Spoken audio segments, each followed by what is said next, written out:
I'm Guy Shalem. I'm a writer, producer, director, work in Hollywood, California. You know, I gravitated. I grew up in Israel, and in Israel there's not a lot of. Well, when I grew up, there wasn't a lot of storytellers, and you know, given the situation that the Middle East is in eternally, my escapism was the cinema. So I would, as a kid, I would run and spend hours watching TV and watching movies over and over again. That I felt like I had the need to do that when I grow up, to grow up into being a storyteller. And it's been an interesting journey of figuring out how and where and what medium, especially when the world keeps being reinvented. The world of storytelling keeps being reinvented. The short answer is I still don't. Like, there's no, I don't think any, I think that in our business, nobody 100% fits in. It's a process of, like, what you discover as a storyteller about the stories that you want to tell is things that you discover about yourself. So your own evolution is reflected in your work, and I think that. Which is why, like a lot of filmmakers that work I admire, has grown with them, you know, has evolved with them. And I think essentially, that's the only reason I did Rex, which is the project we were talking about earlier, is because I was kind of fed up with the weird world of publicity. And I wanted to kind of make fun of it without making fun of it. Like, how does it work? Is it possible that it's not as genuine as people think? And so, essentially, you know, a storyteller is you follow the stories that interest you, and then you find interesting ways of telling them. Was there opportunity for you to start storytelling in Israel, or did you wait till you came to the States? I started. So I fell onto this by when I was 14, my mom bought me a VHS camera, which was back in the day, right? And it was really exciting. We saved up for like something that cost, I think, $30 today, and not even they'll give it up for free. And I started making little shorts, little films, and then when I was 16, a producer in Tel Aviv saw it for music videos, and asked me if I'd be interested in doing a music video. I then went on to producing something on spec. He saw it, was really intrigued, gave me some money. Back then it was, I think it was like $2-3 to shoot what appeared to me like an infinite budget. It was, I shot a music video that won the music video director, the title is 17, music video director in Israel.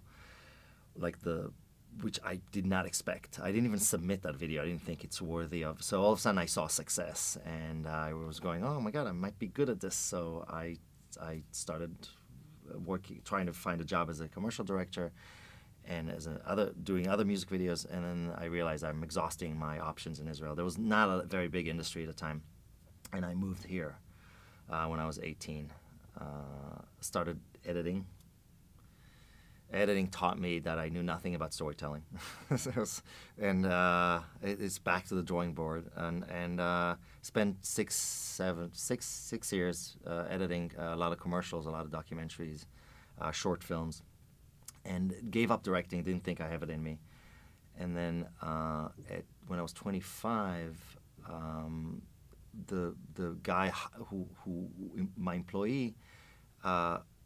Showed me a piece of a reality show presentation and said, you know, we're pitching a reality show idea. Would you be interested in following these guys around the rodeo circuit? Was the rodeo show. Like, they wanted to do a show behind the scene of the rodeo circuit. Following them, and then we can pitch it as a reality show about the guys working the rodeo circuit, you know, the behind the scene. And my gut reaction was that I'm not going to follow these real people. Like, it's not that it's going to take a while to wait for it. Let's bring actors, put cowboy hats on them, and pretend like they're cowboys, and create the drama and manipulate the drama, and then cut it into real footage of rodeo guys. And that's really how I discovered the style of working with improvisational storytelling and drama. It depends on the project. There have been projects where like Family Style, we scripted the whole thing. I mean, we did go off page, but it was, I would say, 70 to 80% scripted. Rex was 80% script, 80% improvised and 20% scripted. So it depends on what the project calls for, and it's also a decision that you make on set. If you see that the actors, I know a lot of brilliant actors that when you give them lines, they're not as brilliant. It's kind of odd. And then some that are terrible improvisers, and then really good when you give them a script. So it's a different. I think as a director, your responsibility is to adjust or assimilate to whatever the actors need. And if some, like I know for a fact that Woody Allen hands his sides at the end of every day to the actors working on whatever movie he's working on, and saying, read it overnight. I wrote it last night. I don't like it. Throw everything I wrote and do it yourself. And I kind of think that it's a wonderful way of engaging the actor to become a storyteller, like you and contribute. I've directed projects that were somebody else's, like the NBC thing I did with Betty White. She wouldn't improvise, and surprisingly, because she's actually quite talented, but she wanted a very strict script, so we every line was on a beat. Yeah, so it depends on what the actor wants. My objective is to pull as much out of the actor as possible. If that means giving them the breathing room to open up and show all their colors, then who am I to stop them? What difference does it make? We're shooting on digital, and if the scene can take 10 minutes longer and he can show me that's different takes, wonderful. I get, like, a lot of my favorite jokes on Love Spring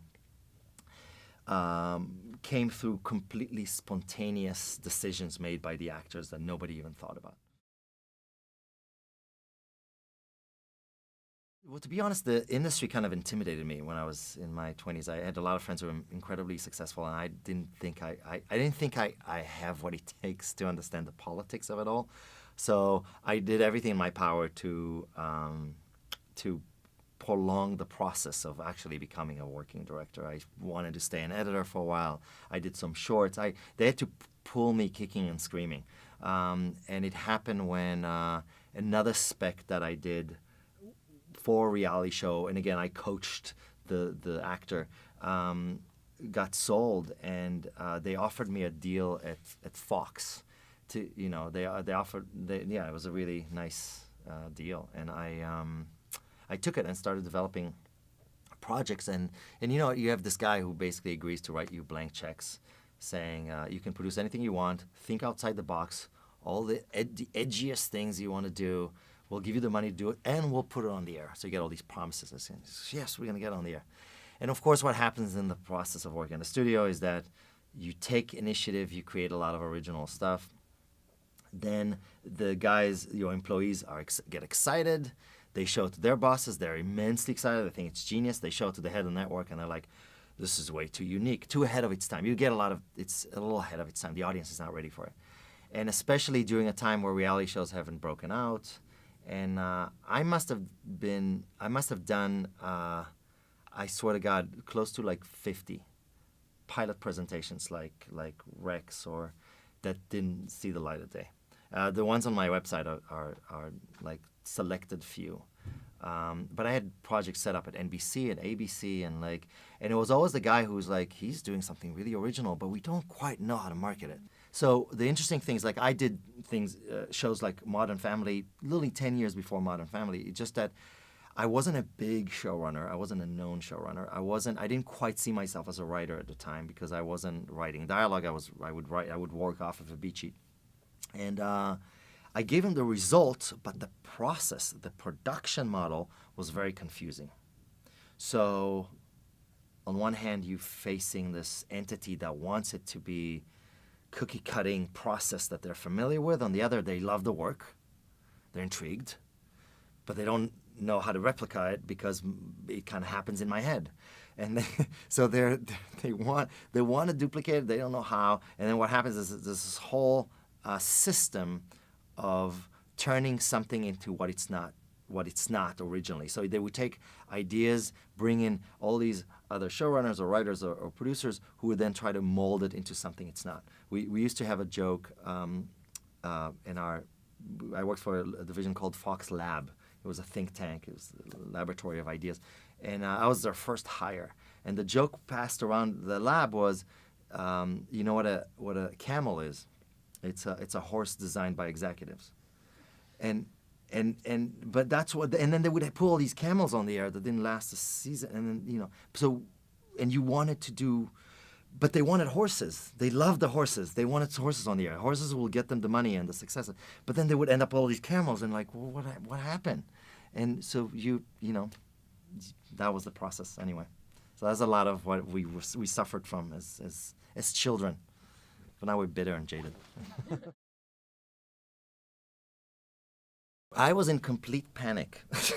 So when I actually got a show on the air was after 4 years of doing so many pilots. Eventually I moved into another division at Fox called Fox Television Studios, and they were wanting me to do dramas. They wanted me to do like edgy dramas, and then one in particular drama was at ABC, and my contract was up for renegotiation. So there was a loophole where Jack Plotnick, which I know you know, approached me and said, "Let's do a comedy. Do a comedy. There's all these like comedies coming out now, done in this style." And he introduced me to a bunch of his friends, and Love Spring was really my first comedy spec. I met Wendy McLennan-Covey and Jack Plotnick and Sam Pancake and Jennifer Cox, a lot of really talented actors, and we got together for a day. We had an office setting. I think I came up with a concept 2 weeks before we shot this presentation. I wanted to do something about a dating service, and we kind of molded it as we went. So it was like, this is an interesting idea. No, you shouldn't be the assistant. You should be secretary, because if you're stuck behind the desk, then it's interesting. And like you create that freedom that essentially is what they wanted me to have at Fox. Only I could only have it if I'm doing it on my own pocket, independently, outside of the system. So, and I had money then, so I invested my own money into this. We shot it independently. It was in between contracts. They didn't own it. And when Eric McCormick saw it, he was blown away. I was like, this has to be on the air. So he's the one that actually ultimately took it to the networks and convinced, I think Showtime wanted at the time, and Lifetime were really hungry for something like this. And we sold it and got a series order. And then what? Like, how do you turn those into other episodes? So they brought in another showrunner, and who was great, and we got along. And there was still the same process with Lionsgate, who was our production company, who was very supportive. I mean, Lionsgate was very supportive. Lifetime, half of it was very supportive. The other half didn't get it.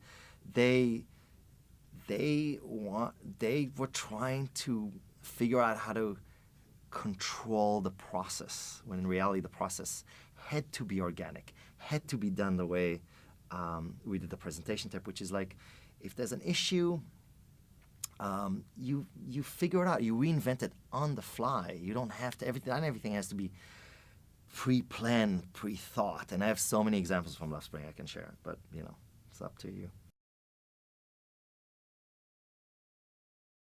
Actually, and this was a dream of mine, being that Alien was my favorite movie growing up, and Indiana Jones and Alien, the first one, and Veronica Cartwright. I don't know if anybody remembers. Am I too old? Do you know? Yeah. Okay. She was extraordinarily she was so excited about doing a comedy. She's been put in all these dramas. So she played the role of Jane Lynch in the presentation tape. We sold it with Veronica Cartwright. I still have the presentation tape somewhere. And I don't know if she was unavailable, or it was too small, we couldn't afford her, she wasn't funny. There was some issue for Lionsgate. In comes a whole barrage of of amazing improv actresses to replace her. We bought her out, and then Jane ultimately won the role. But I think we got to see some incredible like actresses. It was great, and Jane, as she says in the book, there's her biography, Happy Accidents. There's a whole chapter on Love Spring and my relationship with her. She too did not understand the concept, the concept and the process. She hated the process. In fact, we're best friends now, but back then she's not afraid to say in the book, like, I couldn't stand me and the process. Like, it was confusing. She had no idea where this is going. It was kind of asking the actors to surrender to the randomness of it all. And I think that once she says that in the book, once she saw the first cut, it turned from hater to absolute groupie. Like, she would do anything I tell her to do. She would follow scripts that she would even like turn scripts upside down at the last minute, and became like a creative force of nature. And in episodes that we didn't even know how we're going to end, she came in with ideas and took the reign. So if anything, she went from somebody who doesn't get the process to completely in love with it and embracing it and contributing to it tremendously. It was a pleasure to work with her.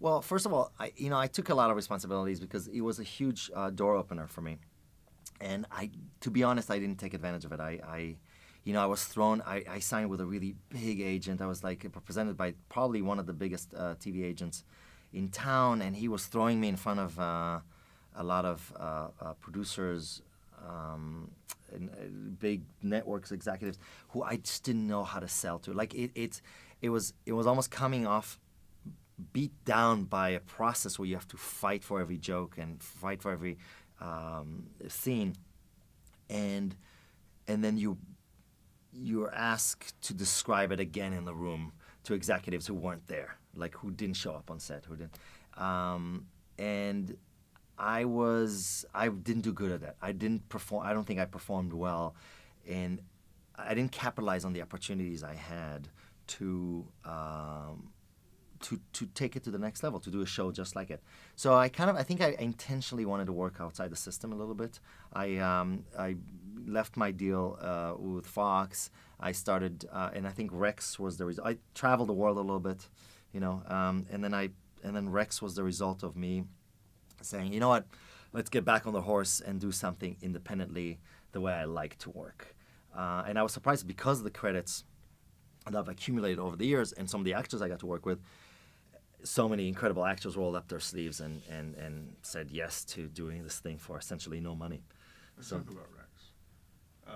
So for some of the viewers who haven't watched it yet, we'll put up the link to your website on this video. Just so I'm aware, before we continue, Rex is really what came after? Anything in... There might have been, I know. There must have been. No, there has to have been. I have to think about it. I know there's another pilot I directed for Fox that I did not create, called Monsters Under the Bed or something like that, but that didn't go. Yeah, I have to look at my, because a lot of times, a lot of times I would do projects because friends wanted to me to direct something for them, or I'm usually pretty much of a yes. If I have the time, why not? Simon Rex has a true story. He was not a child star, but he started in his teens. It was very, very talented guy, very charismatic. Had the trajectory to become the next big thing. I personally thought he had it all. He was, and I forgot his credits, but I think he was on Felicity, and he was on a bunch of shows, and then he did Scary Movie. He had a big enough credits, but I think at some point in his career, he help me how to say this.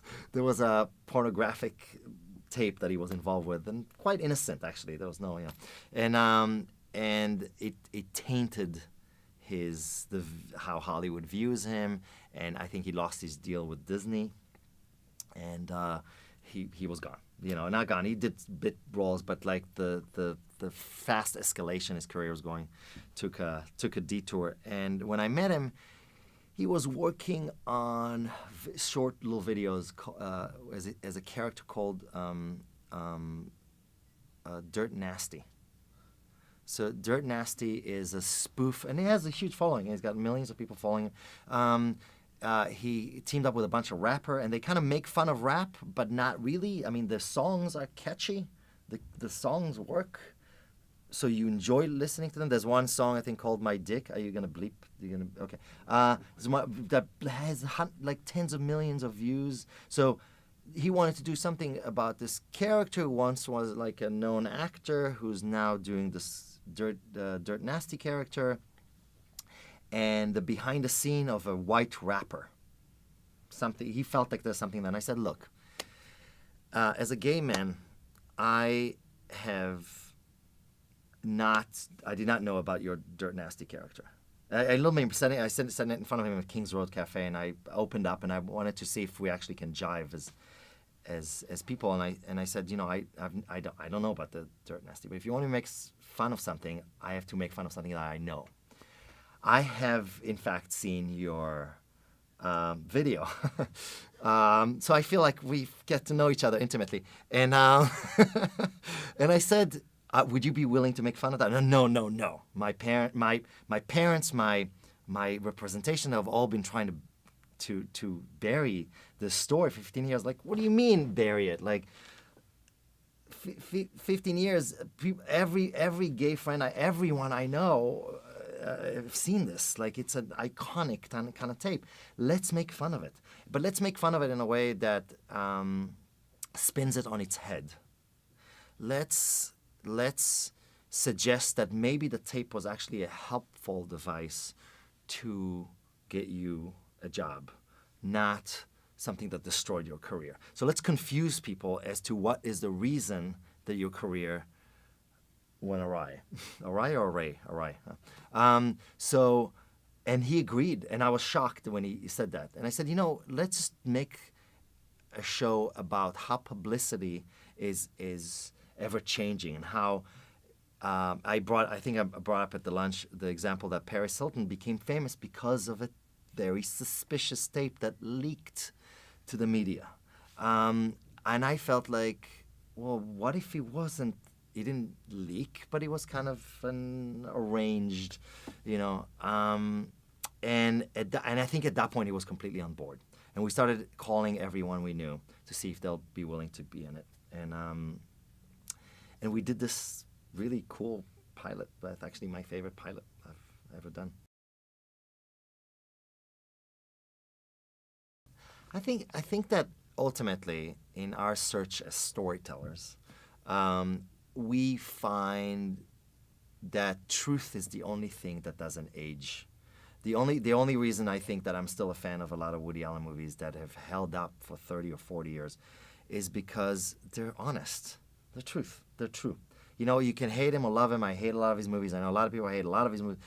They're honest. Annie Hall still holds up today because the performance, the writing, the situation, the awkwardness.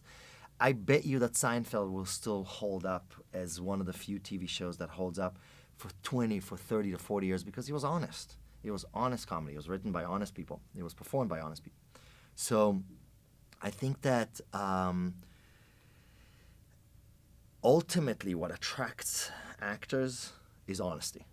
I think that actors want to get involved in material that makes them feel like, wow, this is gonna make me feel like this is gonna show what I'm really about, not a regurgitated, processed version of me that is plastered with makeup and I want to and which is why you see, look at McConaughey. What does he do? Like he has the looks. He's got the career as a huge star. He loses like 400 pounds. He looks like a skeleton, so he can give us an honest performance in a movie that, in my opinion, it's not that like incredible of a story. It's just that it's so honest. So we eat it up. And the same thing for Jared Leto. It's like they're all so honest. So I think that actors are attracted to material that is honest, which is why in the past I was able to. Paris Hilton didn't want to do it. I had to sit down with her several times and just go, trust me, this is not going to be the baby talk, Paris. It's going to be the real you. And she said, I'm intrigued, but what do you mean? I was like, we're going to work with you. We're going to pull something out of you that people haven't seen before. And she responded to that. And I think that that's what a lot of actors respond to. I think some bloggers. It was the age of the bloggers where they were starting to dig up material that stands out on the internet and write an article. And we were interviewed by a bunch of different bloggers. Even the New York Post wrote. I think it was the first New York Post wrote about it. And a raving. You can still find it if you put Rex and New York Post and raving review about it. And I think people just took interest. And people were calling Showtime to insist that they put it on the air. It was kind of, but again, there's that dichotomy of like you do something outside the system. Is the system going to want to embrace it, or did the system just want things that it develops?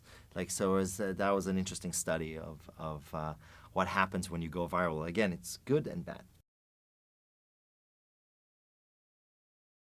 It's so random how our business works, and there's so much luck involved that I can't just say that it's just the system is and it's I partially I think that it's probably I know that MTV optioned it for a while, and it was tested, and a lot of kids felt like that Simon might be too old for MTV.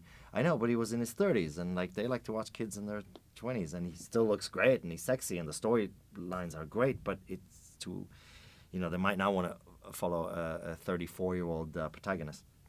And there's so many variables. I mean, I'm always personally shocked when something goes on the air, but I do think that today would have been a different scenario. We would have we would have found a home that is on one of the other outlets that are opening up daily, almost. The stories of how movies and TV shows happen in this business is always, we all read these stories of like, the script was around for 8 years, or this property was around, and somebody all of a sudden saw it.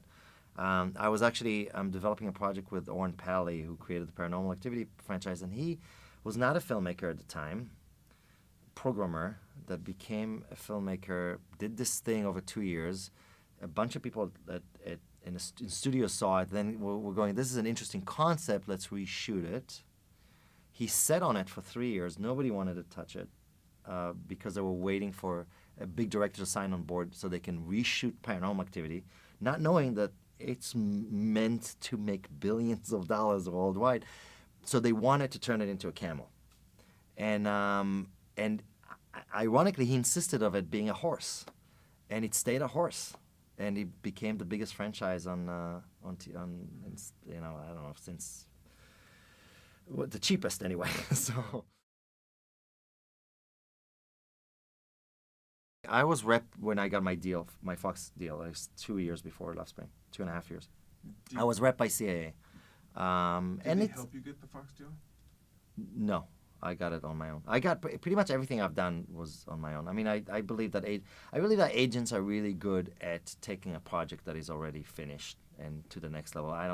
I rarely hear from any of my showrunner friends or actor friends that this agent got me the job. I mean, what they do is you know how that works. They call you guys, they get what everybody's looking for, and then they send their clients like a herd of cattle, and hoping that one will, and then align themselves with the victorious one in the herd. But it is kind of like I think now we're kind of like in a world where actors and writers and directors are creating their own projects on their own, in their own, so. I would say get attention. Get somebody's attention. I know it's silly to say, but you have to have a project that stands out. Like you would never. you'll never get an agent that actually believes in you until they believe in something that you are capable of doing. Like I've seen, I forgot what's the name of this guy that I got to meet briefly, who does like 1,000 faces. Like he's mimics almost every actor in Hollywood. Have you heard of him? Oh my God, he went viral. I mean, there's millions of people watching his video, but that's somebody who got attention. He's very talented too. He can mimic actors to a T. But he made some viral video, and it got millions of views, and now agents are paying attention. So part of it is it's creating your own stuff and getting on the map, getting in front of them. You can't just be unfortunately a pretty face that believes he has talent. You got to stand out with a property that you can show us, and it can be a 2-minute piece. It doesn't have to be. It can be a 5-minute piece. You know, I last year I decided to kind of put aside my grandiose, like I sometimes do these shorts for Outfest or for film festivals, and I decided not to do one with a cast of known comedians. Do one with 2 unknown actors, and told this like love story called Ronnie and I, and it got into Cannes. It was done last year, and I didn't really want to invest any money in it. I also wanted to kind of see my chops as a filmmaker, and it gave me a great answer to give people like you ask me that question. How do you get in front of an agent? How do you get somebody's attention? So here's what I did. I grabbed 2 unknown actors, who, by the way, met with everyone in town after this, grabbed an iPhone, invested $500, and went to shoot a 20-minute short on my iPhone from a personal diary. I can send you the link. You can take a look. There's trailers online. So now, Bryan Singer, who happens to be a friend, so it's easier, saw it. Bryan Singer puts his name on it. Jane Lynch puts her name on it. We get into Cannes. We get into all these film festivals. And these actors who one has never acted before in anything, has gotten agents and managers and heads of casting, and every network wanted to meet them. They could have shot that on their own with their iPhone. So you can do anything. You can get attention anywhere. So Michael and I, Michael guest starred in Love Spring. Michael McDonald, who I think is quite a brilliant actor, and I loved him since Mad TV. Always been a fan, and he came to me one day and said, let's do a presentation pilot together. Let's try to sell it. And the world that he was excited about is the world of showbiz dads. So what if there's dads who live vicariously through their daughters? And there's a sadness to it. I know. I mean, my issue with Callback is that I can't tell if it's a show that has longevity. I know you actually love it more than me. Like it's kind of, I think it's a good presentation pilot, but I can't tell if this is like a SNL sketch or a show. Like it's hard to. Sometimes you also walk the line. Like I watch a lot of stuff that the Groundlings do or that UCB does, and for the most part, it's really funny, but it feels like it's an SNL sketch, not a show. And whenever I develop something with comedians who the eyes of the town are on and they feel like they're going to explode, and they have tendencies to develop SNL sketches and not, shows. Show you have to go about developing a show differently than developing a sketch. So I think that Callback's downfall is that it's a bit of a sketch, but there is a little bit of a show there. I mean, the relationship between him and his daughter and the wife, and if we can get Wendy now,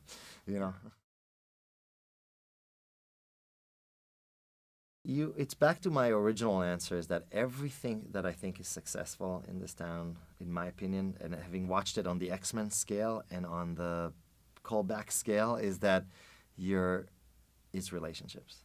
It really is all relationships. Even those daughters, who, by the way, Michael McDonald did not trust that I'll be able to, like, he didn't think, he wanted to use like older, he wanted to use like a 16-year-old playing 14-year-old, and I thought it's never going to work. She needs to be 10 for the tension to work.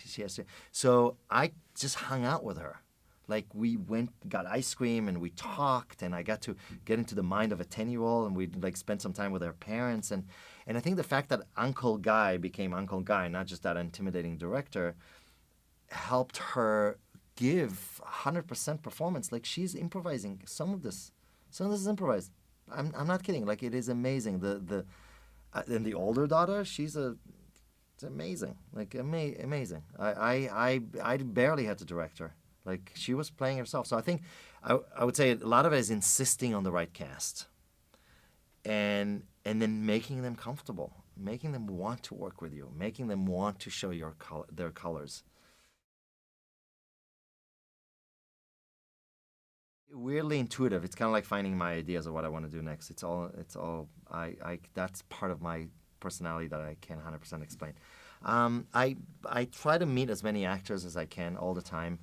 I even when we cast like bit parts, it seems to be people that I kind of have a relationship or want to work with, and I go, oh, he would be good at that, but let me try to give him this role or that role. Like, it depends on who for what. Like, it's for me, it's what Christopher Guest does and what Woody Allen does. It's like you have a roster of actors that you think can really do this kind of performance, and then you plug them into a project. I have like 5 I'm eyeing right now that I'm dying to do a project with. Haven't found the right thing, but I'm always, and this is something that I guess I should say to your audience, I'm always interested in meeting new actors who feel like they want to step outside of themselves, like to do something really edgy, really adventurous, really to show the world what they've got, not just like. And there's of course the actors who want to play by the rules and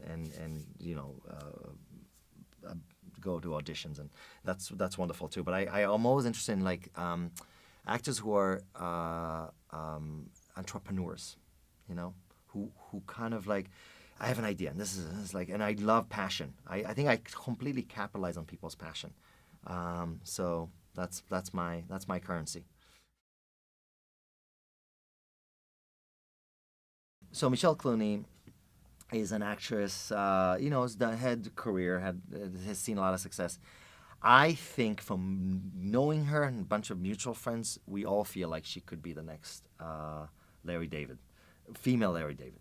So now we're trying to think, what are the things about her life that we can twist and turn? Like she was trying to recently considered having a baby maybe, or adopting a baby or something. Like, that's kind of interesting. So you take that and you kind of go, oh, well, it's a woman that wants to adopt, but then realizes that, oh, I know, I'm going to put her together with 6 other actors, which are really funny, including you, that are going to be like all holding babies that are screaming and throwing up at them. Ooh, that's a funny scene. Michelle wanting to have a baby, now she's looking at you, she's like, oh no, that's not what I want. So that's how Larry David creates scenarios. That's how I like to work. You kind of take the right elements and you put them together in a situation that you know is going to be rich with ideas and moments and awkwardness, and you build it backwards. Instead of, this is what I want to do, I want to do that situation, now I'm going to cast the actors. You kind of think, ooh, this situation will fit really well because I know Michelle's awkward face that she makes when she's uncomfortable, and I know that you can probably make for a really interesting mother with it, like, you know what I mean, like that, and then that creates dynamics that are rich, are interesting to watch. I love when actors reach out to me, first of all, like especially if you have something to show or interested in discussing. Or I often volunteer to teach acting classes, and at the end of the class I always say, but that's another crazy. So recently I taught one 3 weeks ago, and I said to everyone in class, add me to Facebook, and if you have anything, only 5 out of the actors in the class, there was a class of 40, added me to Facebook. And like, why? What are you afraid of? Like, it's okay. Just make yourself visible. Make yourself visible. That it's really the big thing that actors have to remember is make something that gets people's attention. Connect with other actors and then shoot something together. Connect with people like me who are playing outside the system or in the system. Don't limit you. Just try to make shit happen.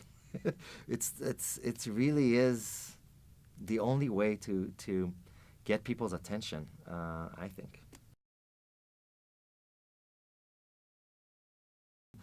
I think that for me, it was that I let myself, for a part in my career, somewhere in my career, let success and the desire for success and fame get the best of me. Like I think that a lot of times I forgot that it's about, and I've seen this with a lot of my friends who are exceptionally successful. You become from a yes person to a no person. And in the no phase, you self-sabotage, you destroy, you self-destruct. You know, don't be a yes person. Just if you have the time, go meet with directors, with writers, with other actors. Try to make stuff happen. It doesn't. I just shot a movie on an iPhone that got into Cannes, that Bryan Singer put his name on it, partially because of my relationship with them, but it's also because it was really good, and it was good because we went out there with an iPhone and we're determined to come back. Granted, 15 hours of footage later, with 20 minutes of usable footage. And I don't think that any actor in this town should have an excuse when technology like this is available to not do something compelling in the 3, 4, 5, 20-minute medium. You know, do something exciting. Send it to me. I'd love to take a look. I'll tell you immediately if this works or not, or if you need to do it again, or, you know, show your colors, show what you're capable of, show what you're about. What drew us to this town in the first place, if not to be storytellers and to show what we're capable, to get people's attention. So get people's attention. There was a period in my life where I didn't want to touch alcohol. I literally was going completely, and I have to tell you, it was right after. So I did a lot of traveling. I traveled the world. I took myself outside the system, which was actually important sometimes to do. When the system overwhelms you, take yourself outside of it. I went to Africa for 3 months. You can actually see on my Facebook some of my photo albums. Like, went to South America, traveled the world, and you kind of get a perspective on what life is about outside of Hollywood, which is very important for, we tend to think that this is the center of the universe. There's other places in the world where they have real problems. Like we're, you know, oh, we didn't get into the Oscar party. Oh, devastated. Like when in reality it's kind of like, you know, this. I spent time in a tent in Africa where people making live off $1 or $2 a day, and that's, you kind of get to see that they're actually they were sweeter than I was at the time. Let's just say that. And I think that it is important to get perspective, and I think that whatever it takes to get that perspective will help you in your career. I think that ultimately it's not about. I think that a lot of times we're more self-sabotaging than we care to admit. And my second advice is get into a relationship. I know I have to. You know, I've changed dramatically since I got married. So.